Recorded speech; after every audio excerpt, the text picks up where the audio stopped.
Hello students, this is the second video of chapter 5 coal and petroleum.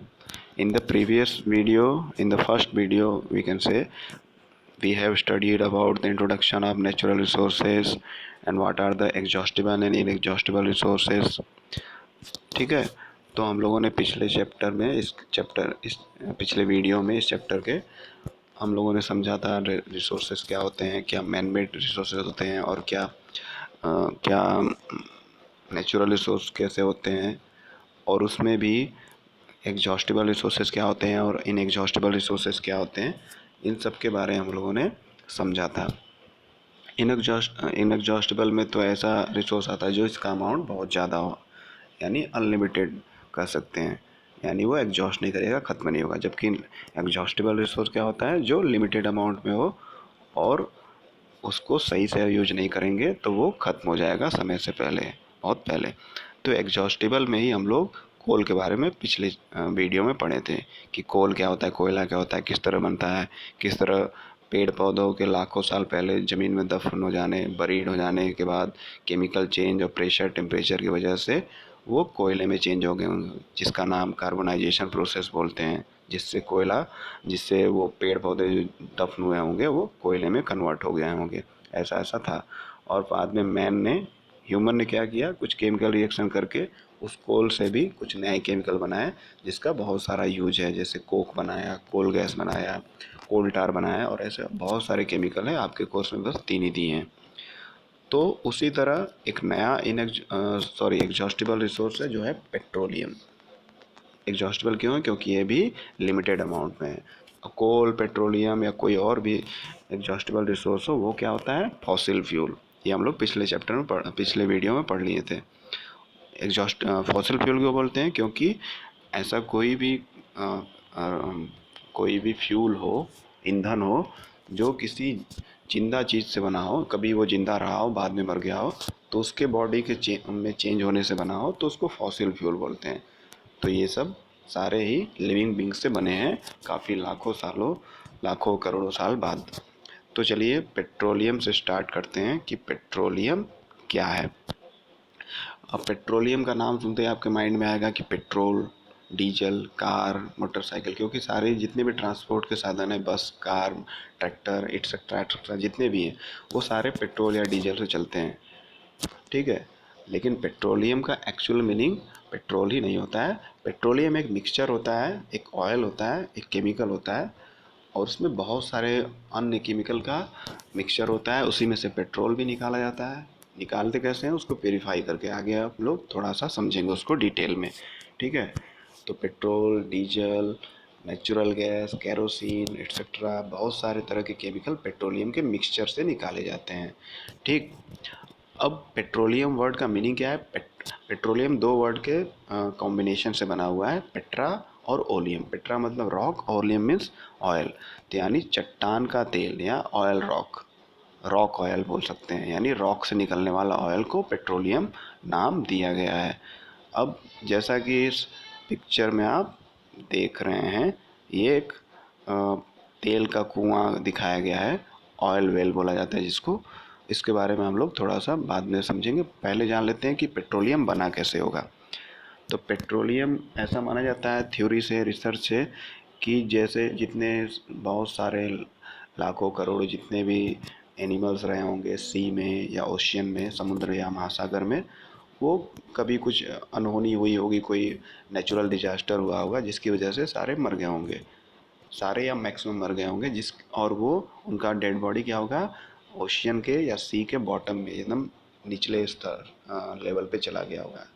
ठीक है, और वहाँ पर जाकर उनका बॉडी डंप हो गया होगा, उस पर बहुत सारा सैंड, बालू, क्ले, मिट्टी वगैरह से उनका बॉडी ढका गया होगा, यानी कवर हो गया होगा। और वैसे ही लाखों साल तक ऐसे पड़ा पड़ा रहा होगा। और नीचे टेम्परेचर ज़्यादा होता है, जैसे अर्थ के नीचे हम लोग जाते हैं तो टेम्परेचर ज़्यादा, और ऊपर से पानी का और सारे प्रेशर की वजह से ये केमिकल रिएक्शन बहुत सारे हुए होंगे, और वो अल्टीमेटली उनका डेड बॉडी, जो लिविंग बींग रहे होंगे, जो एनिमल रहे होंगे, उनका डेड बॉडी किस में चेंज हो गया होगा, पेट्रोलियम में और नेचुरल गैस में। ऐसा रिसर्च और थ्योरी कहती है। ठीक है, अब इस पिक्चर को फिर से ध्यान से देखते हैं, इसके बारे में थोड़ा सा समझते हैं कि ये एक ऑयल वेल का डायग्राम बनाया गया है, रफ डायग्राम एक तरह से कह सकते हैं। इस तरह का एक ढांचा, इस तरह का एक स्ट्रक्चर होता है जब ज़मीन से ऑयल निकाला जाता है। तो पेट्रोलियम डिपॉजिट क्या होता है? जहाँ पे पेट्रोलियम पाया जाता है ज़मीन के अंदर, ठीक है। जहाँ पेट्रोलियम होता है वहीं पे नेचुरल गैस पाया जाता है, ठीक है। तो ऐसा क्यों होता है? क्योंकि जहाँ पेट्रोलियम रहता है वहाँ पर बहुत सारे केमिकल रिएक्शन होते हैं और उससे गैस प्रोड्यूस होता रहता है। तो अगर ज़मीन के अंदर कहीं ऑयल है, पेट्रोलियम ऑयल है, तो उसके ऊपर अगर स्पेस, जितना भी स्पेस रहता है, तो वहाँ पर वो केमिकल रिएक्शन से गैस बनता रहता है, उसको बोलते हैं नेचुरल गैस। और वो नेचुरल गैस भी बहुत ज़्यादा एनर्जी वाला रहता है, उससे भी बहुत सारा काम किया जा सकता है, बहुत सारे पर्पज़ में यूज होता है, ठीक है। अब आगे हम लोग देखते हैं। आप देख रहे होंगे कि ऊपरी एक ले ये ऊपरी एक अर्थ का सरफेस है, ठीक है। फिर उसके बाद उसको वेल, ये वेल है, वेल खोदा गया ज़मीन के अंदर। फिर कुआं, ये लाइन से दिखाया गया कुआं है, ठीक है। उसके बाद नीचे जाएंगे तो सबसे पहले क्या निकलेगा? गैस। जब खोदते हुए काफ़ी नीचे तक जाएंगे ज़मीन के अंदर तो गैस निकलेगा, जो गैस पेट्रोलियम ऑयल के जस्ट ऊपर रहता है, भरा रहता है, बनता रहता है। और जैसे ही वो खोदेंगे तो वो कुएं से गैस बहुत सारा अमाउंट में, बहुत ढेर सारा अमाउंट में गैस ऊपर निकलेगा। और तुरंत वहाँ पर सेटअप लगाए रहते हैं, जो भी इंजीनियर होते हैं, जियोलॉजिस्ट होते हैं, वो सेटअप लगाए रहते हैं और सारे गैस को कलेक्ट करने के लिए कुछ स्टोरेज कंटेनर वगैरह लगाए रहते हैं और उसमें स्टोर कर लेते हैं गैस को। क्योंकि वो गैस अगर बाहर लीक होगा और हीट या कुछ भी हल्का सा भी लाइट या एनर्जी पाएगा ज़्यादा, तो जल जाएगा और ब्लास्ट हो जाएगा वो पूरा कुआं। क्योंकि उसमें बहुत तेज़ी से आग पकड़ने वाला वो गैस होता है। उसमें ऐसे केमिकल होते हैं गैस में जो आग बहुत तेज़ी से पकड़ते हैं, ठीक है। इन्फ्लेमेबल होता है, इसलिए उसको बहुत ही सेफली, जब पेट्रोलियम का कुआं खोदा जाता है तो बहुत सेफली आराम से उसमें ड्रिल किया जाता है, ताकि थोड़ा भी गैस का लीकेज हो तो तुरंत उसको स्टोर कर लिया जाए, ठीक है। तो सबसे पहले गैस निकलेगा और उसी गैस के हाई प्रेशर के हेल्प से ही नीचे का ऑयल भी बहुत तेज़ी से ऊपर की तरफ आएगा और वो फिर ऑयल अलग कंटेनर में स्टोर कर लिया जाता है, ठीक है। और एक बार में सारा कुआं खाली नहीं हो जाता है, बहुत अनलिमिटेड अमाउंट होता है।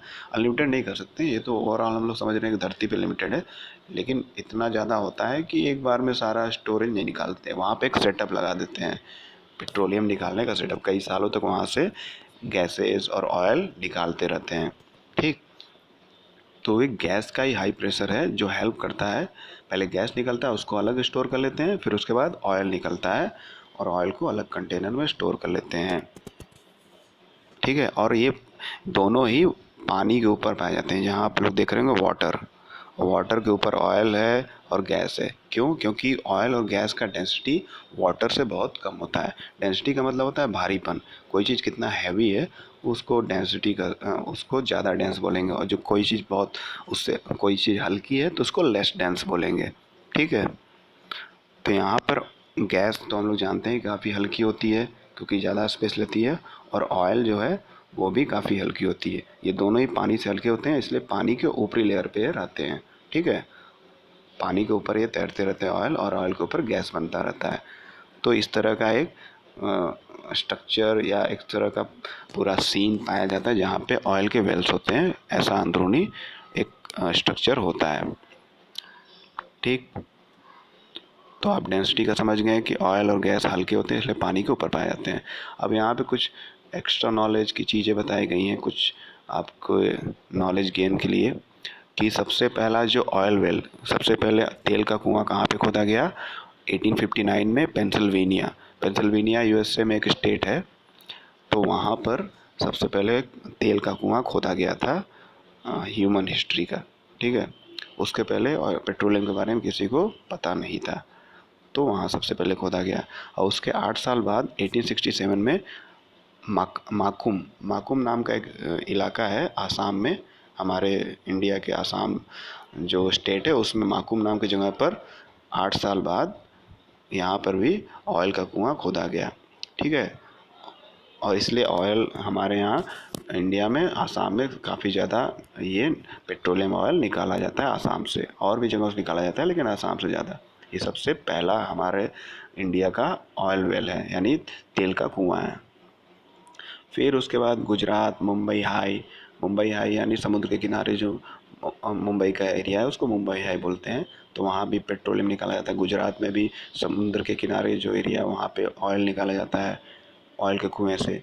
तो आप लोग ये देख रहे होंगे कि जितने भी एग्जाम्पल दिए हैं, and the river basin of the Godavari and Krishna Godavari नदियों के किनारे कुछ जगह हैं भारत में, वहाँ पर भी काफ़ी ऑयल, पेट्रोलियम ऑयल निकाला जाता है।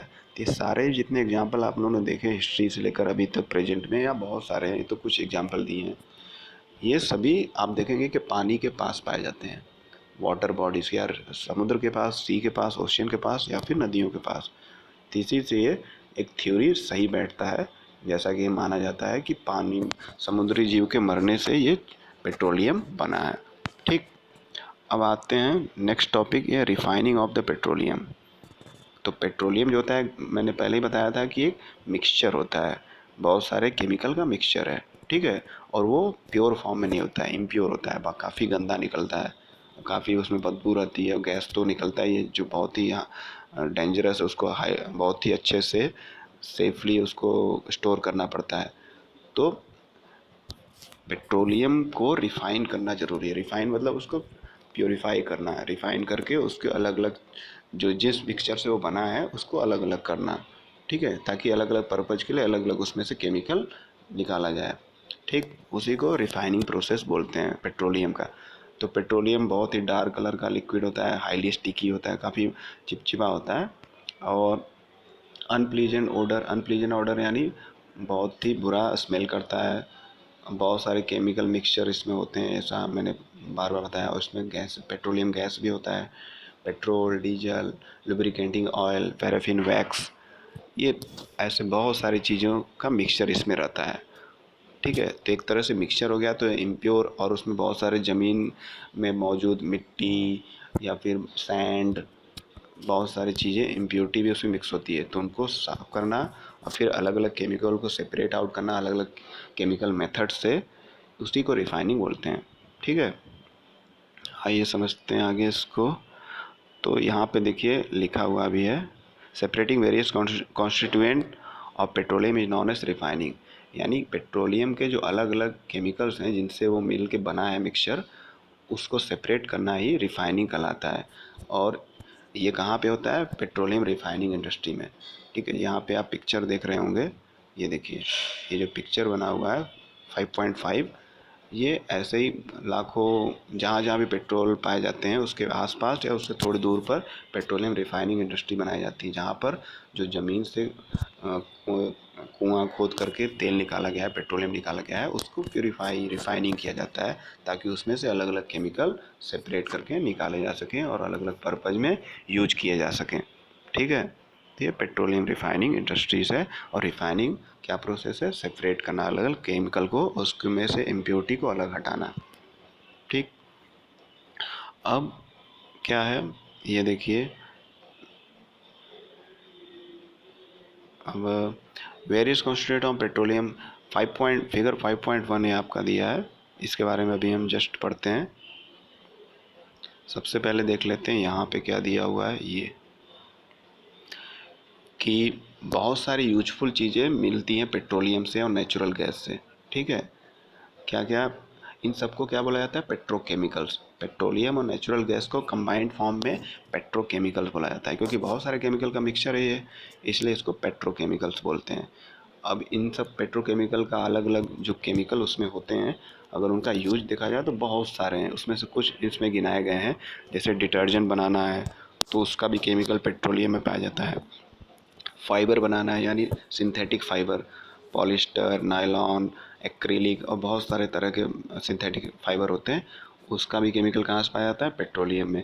पॉलीथीन, पॉलीथीन जो एक तरह का सिंथेटिक फाइबर है या फिर पॉलीमर है, ये भी क्या होता है?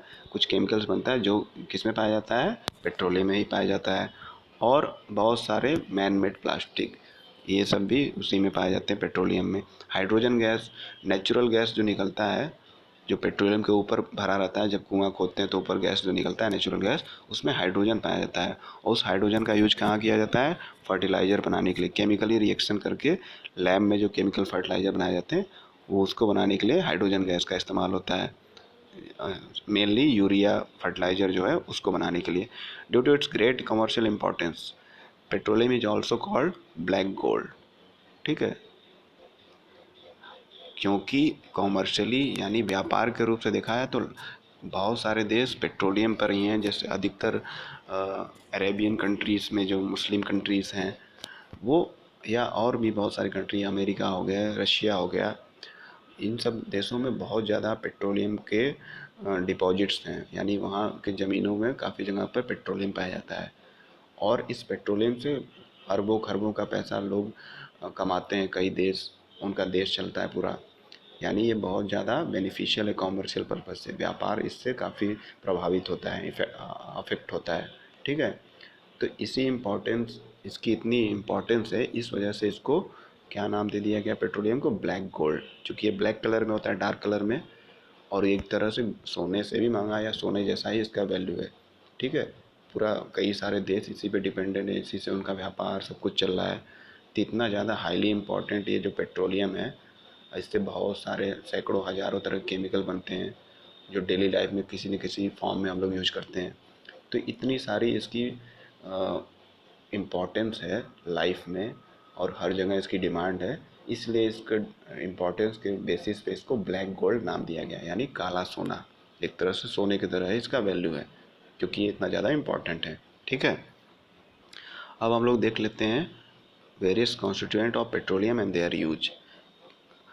इसमें कुछ मेन दिए हैं आपको कि पेट्रोलियम से क्या क्या केमिकल निकलते हैं। ये सारे नहीं दिए हैं, ये आपके लोअर क्लास में फ़िलहाल ये कुछ मेजर दिए हैं। इसके अलावा अगर आप हायर क्लास में जाएंगे, ट्वेल्थ में या उससे ऊपर के क्लासेस में केमिस्ट्री पढ़ेंगे, तो उसमें आप पाएंगे कि बहुत सारे केमिकल निकलते हैं।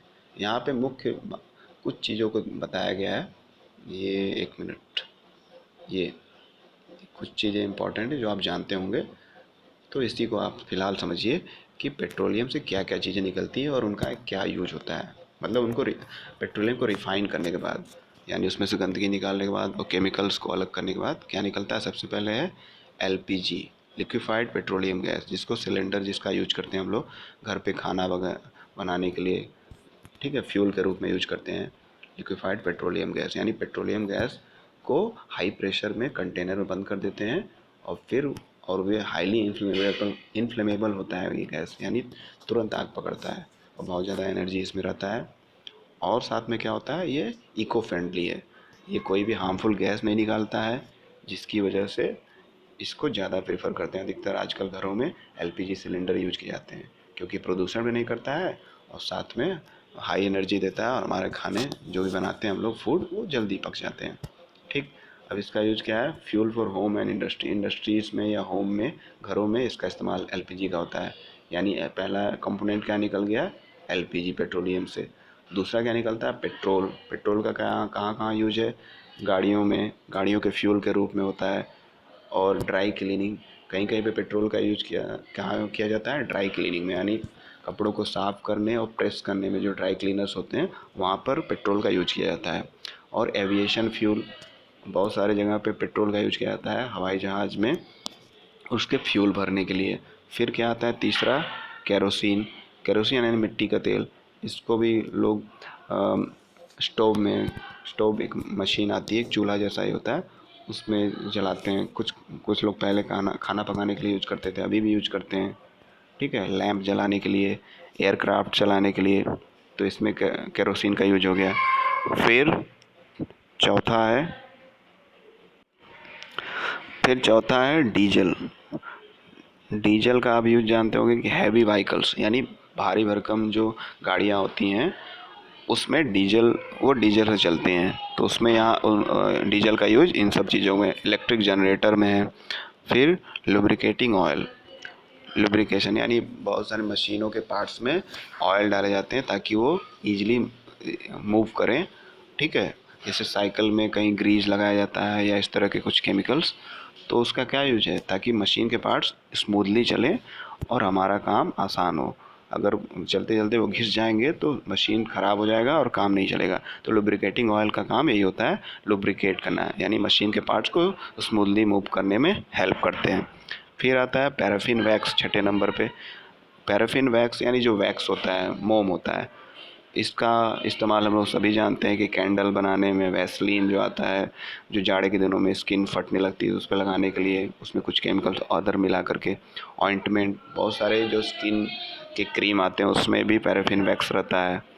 ठीक है। फिर सातवां क्या निकलता है पेट्रोलियम से? बिटुमेन। बिटुमेन हम लोग पहले भी पढ़े थे कि जैसे कोल टार को रोड के बनाने के सर्फेसिंग में यूज किया जाता है, उसी तरह पेंट, इसी तरह बिटुमेन भी रोड को सरफेसिंग में बनाने में यूज किया जाता है, यानी रोड का ऊपरी जो सरफेस होता है उसको मेंटेन करने के लिए, मजबूती देने के लिए बिटुमेन यूज किया जाता है। ये ब्लैक कलर का होता है।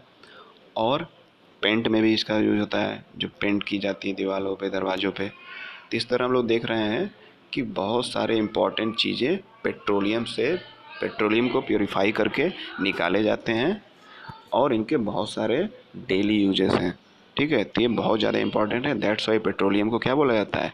ब्लैक गोल्ड बोला जाता है, काला सोना बोला जाता है, क्योंकि सोने के जैसा ही ये बहुत ज़्यादा वैल्यूएबल है। अब अगला टॉपिक क्या है? Natural gas. ये तीसरा फॉसिल फ्यूल है। Coal, petroleum and third one is natural gas. तो नेचुरल गैस हम लोग जानते हैं कि जस्ट जहाँ पे भी पेट्रोलियम का वेल होता है, यानी तेल का कुआं होता है, जैसे ड्रिल करते हैं, जहाँ पे रिसर्च टीम या सर्च टीम जाती है, तो सबसे पहले क्या निकलता है वहाँ से? गैस, जिसको नेचुरल गैस बोलते हैं। ठीक है। और ये पाइप्स के थ्रू ट्रांसफ़र की जाती है अलग अलग जगहों पर, बहुत सारे कंट्रीज़ में। और हमारे कंट्रीज़ में कुछ मेट्रो सिटीज़ में गैस पाइप के थ्रू ट्रांसपोर्ट की जाती है, या अधिकतर जगह पे सिलेंडर में फिल्ड करके ट्रांसपोर्ट की जाती है। ठीक है। हाईली डेवलप्ड कंट्री जैसे अमेरिका या अदर कंट्रीज़ में ये घरों में पाइप के थ्रू सप्लाई की जाती है गैस, अलग अलग पर्पज़ के लिए, खाने बनाने के लिए या फिर गाड़ियों चलाने के लिए। ये सब सीएनजी वगैरह यूज की जाती है। सीएनजी, सॉरी, हाँ, सीएनजी इसको बोलते हैं। सीएनजी कब बोलते हैं इसको? जब इसको कंटेनर में बंद कर देते हैं। ठीक है। जब हाई प्रेशर पे इस नेचुरल गैस को किसी कंटेनर में बंद कर देते हैं, जैसे एलपीजी को भरते हैं सिलेंडर में, उसी तरह इस नेचुरल गैस को जब सिलेंडर या किसी भी कंटेनर हाई प्रेशर में, तो उसको कंप्रेस्ड नेचुरल गैस बोलते हैं। कंप्रेस्ड मतलब प्रेशर, हाई प्रेशर में दबाव डाल करके उसको किसी छोटे कंटेनर में फिल कर देना, बहुत सारे गैसेस को, इसलिए इसका नाम कंप्रेस्ड नेचुरल गैस पड़ा है। ठीक है। और इसका यूज क्या है? पावर जनरेशन में सीएनजी से बिजली पैदा की जा सकती है। पावर जनरेशन मीन्स बिजली पैदा की जा सकती है। और इसका क्या यूज़ है? ये फ्यूल के रूप में यूज किया जाता है। आजकल सीएनजी बसेस, गाड़ियाँ चलने लगी हैं, कार चलने लगी है। और ये क्यों चलने लगी? क्योंकि पेट्रोल डीजल से चलाने पे गाड़ियाँ बहुत ज़्यादा पॉल्यूशन हो रहा था, और इससे हमारे एनवायरनमेंट को, हमारे हेल्थ को बहुत ज़्यादा हार्म हो रहा था। तो ये एक अच्छा ऑप्शन आ गया, इको फ्रेंडली ऑप्शन आ गया, जिसमें हमारे बॉडी, ना तो हमारे बॉडी को कोई इफेक्ट होगा, बैड इफेक्ट होगा, और ना ही हमारे एनवायरनमेंट को। तो ये अच्छा एक ऑप्शन है, क्लीनर फ्यूल है इसको बोल सकते हैं, यानी एक क्लीन फ्यूल है। इसका बस इस्तेमाल करेंगे, हमारा व्हीकल ट्रांसपोर्ट सिस्टम चलता रहेगा और कोई भी हार्म नहीं करेगा। तो सीएनजी इस पर्पज़ के लिए यूज किए जाते हैं। The great advantage of CNG that it can be use directly for burning in home. ये घर में खाना पकाने के लिए भी सीएनजी यूज किया जाता है, जैसे मैंने बताया था। विदेशों में घरों में पाइप के थ्रू सप्लाई किया जाता है, और हमारे कंट्रीज में कुछ सिटीज़ में पाइप के थ्रू सप्लाई किया जाता है, मेट्रो सिटीज़ में, कुछ मेट्रो सिटीज़ में। ठीक है। फैक्ट्रीज में भी डायरेक्टली ट्रांसपोर्ट किया जाता है, और डायरेक्टली ये यूज किया जा सकता है बर्निंग के लिए। ठीक है। और it can be supplied through, और ये पाइप के थ्रू सप्लाई किया जाता है। और जैसे आप देखेंगे हमारे कंट्री में एक बड़ोदरा दिया है, गुजरात, और दिल्ली के कुछ प्लेसेस में या कुछ और जगहों पर ये पाइप के थ्रू सीएनजी जो है सप्लाई की जाती है घरों में या इंडस्ट्रीज़ में, जहाँ पर सीएनजी का यूज करके अलग अलग काम उससे निकाले जाते हैं या अलग अलग काम किया जाता है। ठीक है। क्योंकि इसका काम बिजली पैदा करना, पावर जनरेशन है, या अदर जो भी घरेलू काम है, या इंडस्ट्री में और कुछ केमिकल इंडस्ट्री को हीट पैदा करना है, तो उसके लिए सीएनजी का यूज कर सकते हैं। ठीक है ना। तो वडोदरा गुजरात का एक काफ़ी फेमस सिटी है, तो वहाँ पर ये सीएनजी गैस सप्लाई की जाती है। दिल्ली के कुछ जगहों पर, इलाकों में सप्लाई की जाती है। पाइप के थ्रू सीएनजी, और भारत के अन्य शहरों में और विदेशों में तो बहुत काफ़ी हाई लेवल पे ये पाइप के थ्रू सप्लाई की जाती है। Natural gas is also use as a starting material for the manufacture of number of chemical and fertiliser. तो नेचुरल गैस जो है, इसमें ये जो गैस है इसमें भी काफ़ी सारे गैसेस का मिक्सचर है, ठीक है। इसमें भी कुछ गैसेस का मिक्सचर है और ये गैसेस जो है बहुत सारे अलग अलग केमिकल को बनाने में हेल्प करती हैं, जैसे फर्टिलाइज़र बनाने में या फिर और कोई केमिकल हो इसको बनाने में। और इंडिया में नेचुरल गैस का काफ़ी ज़्यादा मात्रा में स्टोरेज है, यानी ज़मीन के अंदर नेचुरल गैस काफ़ी पाया जाता है। यहाँ लिखा हुआ है वास्ट, वास्ट मतलब बहुत ज़्यादा लेवल पे नेचुरल गैस हमारे इंडिया में भी पाया जाता है। In our country natural gas has been found in Tripura. हमारे कंट्री में नेचुरल गैस या सीएनजी नहीं बोल सकते, सीएनजी तो उसको जब कंटेनर बंद कर देंगे तब बोलेंगे। नेचुरल गैस जो है हमारे इंडिया में कहाँ कहाँ पाया जाता है, त्रिपुरा, राजस्थान, महाराष्ट्र और कृष्णा गोदावरी, सॉरी त्रिपुरा के जैसे नॉर्थ ईस्ट में, हमारे इंडिया का नॉर्थ ईस्ट पार्ट जो इधर आसाम और अन्य जो मणिपुर सिटी वगैरह स्टेट्स हैं उधर ही है एक छोटा सा स्टेट त्रिपुरा, तो वहाँ पे पाया जाता है नेचुरल गैस। राजस्थान में पाया जाता है, महाराष्ट्र में पाया जाता है, और जहाँ पे कृष्णा गोदावरी नदियाँ मिट्टी लाकर जमा की हैं, काफ़ी बड़े एरिया कई किलोमीटर में डेल्टा बनाई है, वहाँ पर भी ये नेचुरल गैस पाया जाता है, ठीक है। तो यानी हमारे इंडिया नेचुरल गैस के मामले में काफ़ी संपन्न है, काफ़ी अच्छी मात्रा में नेचुरल गैस पाया जाता है। Some natural resources are limited. ये तो हम सभी जानते हैं कि कुछ कुछ नेचुरल रिसोर्स बहुत ज़्यादा अमाउंट में, जैसे सनलाइट, विंड, वाटर, और इनका अंत दिखता नहीं है, बहुत ज़्यादा है, अनलिमिटेड है, तो उनको इसलिए इनएग्जॉस्टेबल बोलते हैं। और कुछ जो है लिमिटेड अमाउंट में, जैसा कि अभी हम लोग पढ़ रहे थे, कोयला हो, कोल हो, पेट्रोलियम हो या नेचुरल गैस हो, ये सब लिमिटेड है। ये पाए तो जाते हैं कुछ पूरे वर्ल्ड में काफ़ी जगह पर, लेकिन वो लिमिटेड है। ये नहीं कि वो बनते जाते हैं लगातार, वो एंड हो जाएंगे कभी ना कभी। तो हमको उसको सही तरीके से सोच समझ के इस्तेमाल करना है, वेस्टेज नहीं करना है। इसीलिए हम लोग को बोला जाता है कि ट्रैफिक रहे तो गाड़ियों को बंद कर दीजिए, ट्रैफिक लाइट जब तक जल रही, क्योंकि उतने सेकंड में आपका कुछ एमएल तो वेस्ट होगा ही, जल जाएगा मशीन। अगर कार या व्हीकल कुछ भी ऑन रखेंगे, तो हम लोग को जितना हो सके पेट्रोलियम या जितने भी फॉसिल फ्यूल हैं उनके वेस्टेज को रोकना है, तभी हमारे आने वाली जनरेशन इसका यूज कर पाएगी, अगर हम लोग बचाए रखेंगे तो आइए इस टॉपिक के बारे में पढ़ते हैं। Some natural resources are limited, यानी एग्जॉस्टिबल रिसोर्स, ठीक है। तो इसमें क्या है कि कोल, पेट्रोलियम फॉसिल फ्यूल है। फॉसिल फ्यूल क्या होता है, जो कुछ लिविंग बींग्स के मरने के बाद जब वो कुछ केमिकल चेंजेस होते हैं और वो कुछ और फॉर्म में चेंज हो जाते हैं, जैसे कोयले में, पेट्रोलियम में, तो उसको हम लोग क्या बोलते हैं, फॉसिल फ्यूल बोलते हैं। तो ये कोल, पेट्रोलियम फॉसिल फ्यूल है। और ये लाखों सालों पहले जो ऑर्गेनिज्म मर गए होंगे, तो वो कुछ चेंजेस की वजह से क्या है, फ्यूल में कन्वर्ट हो गए होंगे, ठीक है।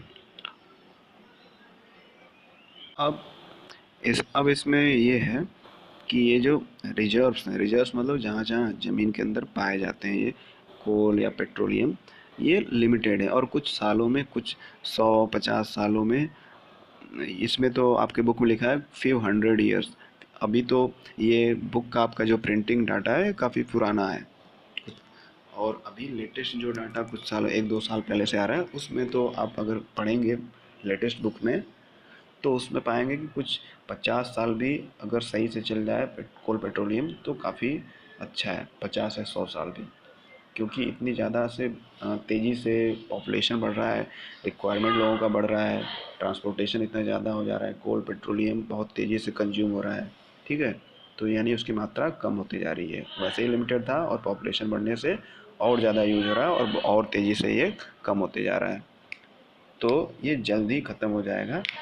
और इसके साथ साथ क्या है, जब इसका यूज करते हैं हम लोग, कोयले को जलाते हैं या पेट्रोल या डीजल या जो भी फॉसिल फ्यूल को, तो उससे बहुत सारे हार्मफुल गैसेस निकलते हैं जो एयर पॉल्यूशन करते हैं, जिससे और सारे बड़े बड़े प्रॉब्लम क्रिएट हो जाते हैं, जैसे ग्लोबल वार्मिंग, ठीक है। ग्लोबल वार्मिंग यानी अर्थ का पूरा टेम्परेचर बढ़ने लगता है, काफ़ी गर्मी होने लगती है, नॉर्मल टेम्परेचर से कई कुछ डिग्री ज़्यादा हो जाती है। जैसे पहले 30-35 डिग्री सेल्सियस गर्मियों में टेम्परेचर, या मुश्किल से 40 कभी कभार एक्सट्रीम केस में जाता था, लेकिन आजकल गर्मियों में एक नॉर्मल टेम्परेचर 40 से 42 डिग्री हो गया है या 45 डिग्री हो गया है।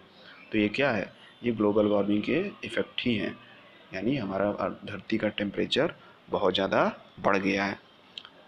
और ये क्यों हो रहा है? क्योंकि हम लोग फॉसिल फ्यूल को बहुत ज़्यादा यूज कर रहे हैं, उसको जला रहे हैं, और जला रहे हैं तो हार्मफुल गैसेस निकल रही हैं, जिससे ग्लोबल वार्मिंग हो रही है।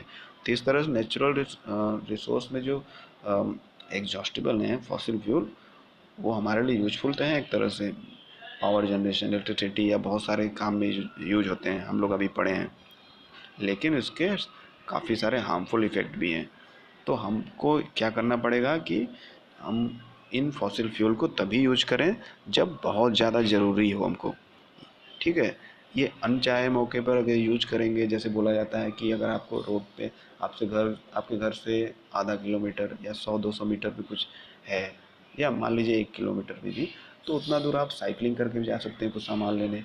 और इतने दूर के लिए अगर आप कार से जाएंगे या बाइक से जाएंगे, या कोई भी ऐसा व्हीकल से जाएंगे जिसमें फॉसिल फ्यूल यूज किया जा रहा है, तो फिर वो क्या होगा? अल्टीमेटली एक तो वेस्ट करेगा फॉसिल फ्यूल को, पेट्रोलियम को, कोल को, या जो भी है, डीजल है, और साथ में एनवायरनमेंट को भी हार्म करेगा।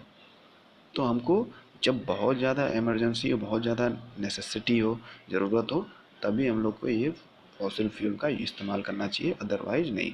तभी हम लोग सब कुछ को रेगुलेट कर सकते हैं, कंट्रोल कर सकते हैं सही वे में। ठीक है। और this will result in better environment, और जब हम लोग सही से इस्तेमाल करेंगे तो हमारा एनवायरनमेंट भी अच्छा होगा, और जो ग्लोबल वार्मिंग का रिस्क है वो भी काफ़ी कम हो जाएगा। हमारे अर्थ का जो टेम्परेचर है, या बाढ़ आ जाती है, ग्लेशियर मेल्ट हो रहे हैं, तो ये सब प्रॉब्लम भी काफ़ी हद तक कम हो जाएगा। और साथ में एक और फ़ायदा क्या होगा कि ये लंबे समय तक कोल पेट्रोलियम अगर हम लोग सही से इस्तेमाल करेंगे, ज़्यादा नहीं वेस्ट करेंगे, तो आने वाले जनरेशन के लिए भी वो बचा रहेगा। जैसा कि हम लोग इस चैप्टर के पहले वीडियो में एक एक्टिविटी में समझे थे कि कैसे जनरेशन बाई जनरेशन पॉपुलेशन बढ़ने से ये हमारे फॉसिल फ्यूल या एग्जॉस्टेबल रिसोर्स कम होते जा रहे हैं।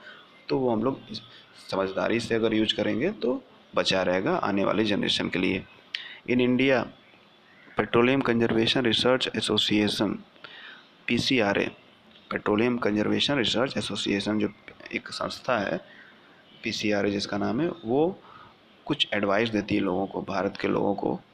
वो क्या एडवाइस है कि कैसे हम लोग पेट्रोल या डीजल को बचा सकते हैं अपने लेवल पे। हर एक इंसान को ये एडवाइस माननी चाहिए, तभी कुछ हो पाएगा। तो क्या क्या एडवाइस है उनकी? Drive at a constant and moderate speed as far as possible. बोला जा रहा है कि जब भी कोई व्हीकल ड्राइव कर रहे हैं, कार, बाइक या बस या जो भी है, तो उसको एक कांस्टेंट स्पीड से, एक सही स्पीड से चलाएंगे। मॉडरेट स्पीड, यानी मॉडरेट स्पीड का मतलब है कि एक समान स्पीड से, बहुत ज़्यादा तेज़ स्पीड ना कर दें या बहुत ज़्यादा स्लो ना करें। ठीक है। तो उससे क्या होता है कि गाड़ियाँ बहुत ज़्यादा तेज़ चलाएंगे तब भी ज़्यादा कंज्यूम करती, ज़्यादा पेट्रोल या डीजल की खपत होती है, और बहुत स्लो करेंगे तो भी ज़्यादा लेगी। तो एक मॉडरेट स्पीड से चलाएंगे तो इंजन भी कम ऑयल खाएगा या कम ऑयल कंज्यूम करेगा। तो ये पहला एक एडवाइस है PCRA संस्था का। दूसरा क्या है? Switch off the engine at traffic light. जैसा कि अभी मैंने बताया था कि जब ट्रैफिक लाइट आया या कहीं स्टॉपेज है कुछ सेकंड का या कुछ मिनटों का, तो उसी समय तुरंत कार का इंजन या जो भी व्हीकल है उसका इंजन बंद कर दें। ठीक है। उससे भी काफ़ी मात्रा में, अगर हम सोचिए 600 से 700, लगभग 700 करोड़ लोग पूरे दुनिया में हैं, और उसमें से मान लेते हैं अगर 500 करोड़ या 400 करोड़ भी लोग अगर कार या जो भी व्हीकल चलाते हैं, तो अगर वो डेली ऐसा सारे एडवाइस को फॉलो करें, ऐसे बहुत सारे एडवाइस हैं, तो उससे क्या होगा कि हमारा क्या होगा, ये फॉसिल फ्यूल को वेस्टेज का प्रॉब्लम सॉल्व हो जाएगा, और साथ में बहुत सारा फॉसिल फ्यूल लंबे समय तक के लिए, कई सौ सालों के लिए बच सकता है। लेकिन हर किसी को रिस्पॉन्सिबिलिटी अपनी लेनी पड़ेगी तब। तो ये दूसरा हो गया, switch off the engine at the traffic light. Ensure correct tyre pressure. जो कार या जो भी व्हीकल है उसका टायर का जो प्रेशर है वो सही रहना चाहिए। ठीक है।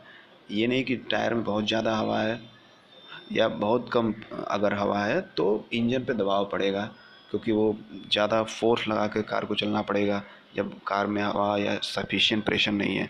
तो ये सब भी चेक करते रहना चाहिए और उसको सही प्रेशर पे ही कार के टायर को या किसी भी व्हीकल के टायर को रखना चाहिए। Ensure regular maintenance of the vehicle, और व्हीकल जो भी आपका है, कार, बस, एट्सेट्रा, उसका रेगुलर मेंटेनेंस करना चाहिए। अदरवाइज रेगुलर मेंटेनेंस नहीं करेंगे तो उसके इंजन या कुछ पार्ट्स अगर ख़राब हो जाएंगे तो ज़्यादा वो कंज्यूम करने लगेंगे, ज़्यादा खपत करने लगेंगे पेट्रोल डीजल का। तो ये सारी चीज़ों को हम लोग को ध्यान में रखना चाहिए। ठीक है, तो इस तरह से हम लोग क्या है, इस चैप्टर को समझ गए हैं। आई होप आप लोगों को सारे टॉपिक्स ईजिली समझ में आ गए होंगे और काफ़ी अच्छा इंटरेस्टिंग चैप्टर था, इससे हम लोग को काफ़ी सीखने को भी मिलेगा। ठीक है, तो इस तरह से हम लोगों ने क्या क्या ओवरऑल मेजर पॉइंट क्या है इस चैप्टर में समझे, उसको एक बार हाईलाइटेड करके देख लेते हैं। कोल, पेट्रोलियम, नेचुरल गैस, ये फॉसिल फ्यूल होते हैं। ठीक, और फॉसिल फ्यूल क्या होता है, dead remains of living organism millions of years ago, यानी लाखों साल पहले जो लिविंग कुछ ऑर्गेनिज्म रहे होंगे, चाहे वो प्लांट रहे हों चाहे एनिमल रहे हों, उनके मरने के बाद जब वो चेंज हो जाते हैं किसी और रूप में, किसी फ्यूल के रूप में, ईंधन के रूप में, तो उसको हम लोग फॉसिल फ्यूल बोलते हैं। फॉसिल फ्यूल क्या होते हैं, एग्जॉस्टिबल रिसोर्स होते हैं। एग्जॉस्टिबल यानी वो लिमिटेड अमाउंट में हमारे धरती के अंदर हैं और उसका सही इस्तेमाल करेंगे तो थोड़े लंबे समय तक चल सकते हैं, और सही इस्तेमाल नहीं करेंगे, वेस्टेज करेंगे, बहुत ज़्यादा कंज्यूम करेंगे तो जल्दी ये ख़त्म हो जाएंगे। फिर हम लोग को फिर दूसरा ऑप्शन ढूंढना पड़ेगा, और दूसरा ऑप्शन इंसान के लिए ढूंढना काफ़ी मुश्किल होगा। ये तो नेचर ने हमको प्रोवाइड किया है तो हम लोग को मिल जा रहा है इजीली। हम लोग खुद से तो ये फॉसिल फ्यूल इतनी ज़्यादा मात्रा में तो बना सकते ही नहीं है। ठीक, तो ये हो गया। Coke, coal tar and coal gas are the product of coal. हम लोग पढ़े थे कि कोल जो होता है कोयला, उससे कोक बनता है। मैन मेड, ह्यूमन ने लैब में रिएक्शन करके कोल को कुछ और फॉर्म में भी चेंज किया, कोक में, कोल टार में, कोल गैस में। ठीक, और इनके भी बहुत सारे यूजेस हैं, हम लोग पढ़े थे। फिर पेट्रोलियम गैस, पेट्रोलियम जो है, पेट्रोलियम जो लिक्विड निकलता है, जो इम्प्योर फॉर्म में होता है, गंदा होता है, उसको जब रिफ़ाइन करते हैं, उसमें से गंदगी अलग करते हैं और यूजफुल केमिकल अलग अलग करते हैं, तो क्या क्या मिलता है, petroleum gas, petrol, diesel, kerosene, paraffin wax, lubricating oil, ये सारे मिलते हैं पेट्रोलियम रिफाइनिंग के बाद। Coal and petroleum resources are limited, coal petroleum जो है लिमिटेड अमाउंट में हम लोग सभी जानते हैं। ठीक है, तो इसलिए हम लोग को हमारी रिस्पॉन्सिबिलिटी है कि हम लोग सही तरीके से यूज करें और सही समय पे यूज करें, अननेसेसरीली उसको वेस्ट ना करें। We should use them judiciously. यहाँ पे क्या दिया है, जुडिशियसली। हम लोग कौन सारे फॉसिल फ्यूल को या पेट्रोलियम के प्रोडक्ट को कैसे यूज करना चाहिए, जुडिशियसली। जुडिशियसली का मतलब होता है सूझबूझ के साथ यूज करना, ताकि हमारा भी काम चल जाए और वो चीज़ें, ये जो फॉसिल फ्यूल है, आने वाली जनरेशन के लिए भी बचा रहा है। ठीक है, तो इसी को सूझबूझ का आइडिया बोलते हैं। So in this way I have explained all the topics of chapter 5, that is coal and petroleum. If you find any kind of difficulty in understanding any topic or any point, then you can ask me in the group. तो मेरी तरफ से ये सारे topics clear कर दिए गए हैं। मैंने हर टॉपिक को ट्राई किया है कि क्लियरली समझा दूँ, कुछ एक्स्ट्रा भी मैंने समझाया है, तो आपको सारे टॉपिक ईजिली समझ में आ गए होंगे। फिर भी कुछ पॉइंट्स आपको क्लियर अगर नहीं हो तो आप मुझसे ग्रुप में क्वेश्चन लिख करके या ऑडियो भेज करके पूछ सकते हैं, मैं आपको सारे पॉइंट्स क्लियर कर दूंगा। लेकिन सबसे पहले बात आपको ये करनी होगी कि ये वीडियो ध्यान से सुनना पड़ेगा। स्किप करेंगे वीडियो तो आपको पॉइंट्स क्लियर नहीं होंगे, तो बहुत सारे डाउट्स आपको क्रिएट होंगे माइंड में। तो सबसे पहला काम करिए कि आप पूरे वीडियो को लगातार देखिए, और उसके बाद जब डाउट आए तो फिर आप पूछ सकते हैं। Okay, thank you.